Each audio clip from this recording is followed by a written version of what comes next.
സദാനന്ദപുരത്തെ പരിപാടിയിൽ പങ്കെടുക്കാനുള്ള യാത്രക്കിടെയാണ് നിലമേലിൽ SFI പ്രവർത്തകർ ഗവർണറെ കരിങ്കൊടി കാണിച്ചത്. സമരക്കാരെ കണ്ട ഗവർണർ കാറിൽ നിന്നിറങ്ങി.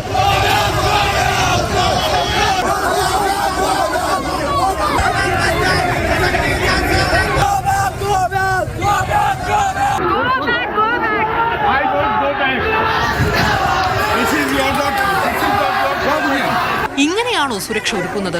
മുഖ്യമന്ത്രി പോകുമ്പോൾ ഇങ്ങനെയല്ലല്ലോ പതിവെന്ന് ഗവർണർ പോലീസിനെ ശകാരിച്ചു.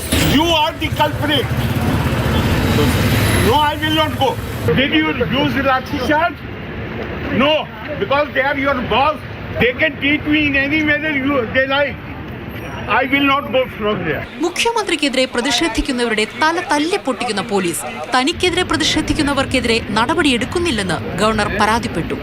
अमित शाह साहब से बात करो या कोई भी हो उनके यहाँ और नहीं तो फिर प्राइम मिनिस्टर के यहाँ बात करो. DGP ഗവർണറുമായി സംസാരിച്ചെങ്കിലും പ്രതിഷേധക്കാരെ അറസ്റ്റ് ചെയ്ത് FIR കാണിക്കാതെ താൻ പോകില്ലെന്ന് ഗവർണർ വാശി പിടിച്ചു.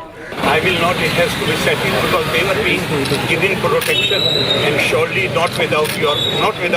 I have seen with my own eyes. What no? I mean, let the report come. FIR, I am waiting for the FIR. 2 മണിക്കൂറോളം ഗവർണർ റോഡിൽ തന്നെയിരുന്നു. കണ്ടാൽ അറിയാവുന്ന 12 പേർക്കെതിരെയും മറ്റ്5 പേർക്കെതിരെയും പോലീസ് കേസെടുത്തു. What is the total number? Total 17.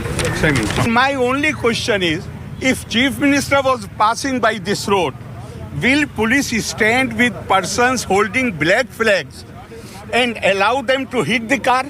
It is Chief Minister who is promoting lawlessness in the state. SFIക്കാരെ police ജീപ്പിൽ രാജകീയമായി കൊണ്ടുപോയെന്നും governor പരിഭവിച്ചു. എന്തുകൊണ്ട് സമരക്കാരെ ബസ്സിൽ കൊണ്ടുപോയില്ലെന്ന് ഗവർണർ ചോദിച്ചു.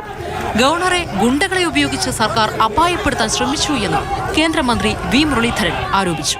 സംസ്ഥാന സർക്കാരിന്റെ അഴിമതിക്ക് കൂട്ടുനിൽക്കാത്തതിന്റെ പേരിൽ ഗവർണറെ കായികമായി ആക്രമിച്ച് വരുതിക്ക് കൊണ്ടുവരാം എന്നുള്ള ഒരു സമീപനമാണ് സംസ്ഥാന മുഖ്യമന്ത്രി എടുത്തിരിക്കുന്നത്. അതിൻ്റെ ഭാഗമായിട്ടാണ് ഗവർണറുടെ യാത്രാവേളയിൽ അദ്ദേഹത്തിൻ്റെ വാഹനത്തിന് മുന്നിൽ തടസ്സം സൃഷ്ടിച്ചുകൊണ്ട് ഒരു കൂട്ടം ഗുണ്ടകളെ ഇറക്കിവിട്ട് അദ്ദേഹത്തെ ഭീഷണിപ്പെടുത്താൻ ഇന്ന് നിലമേലിൽ ഒരു നീക്കം നടന്നിട്ടുള്ളത്.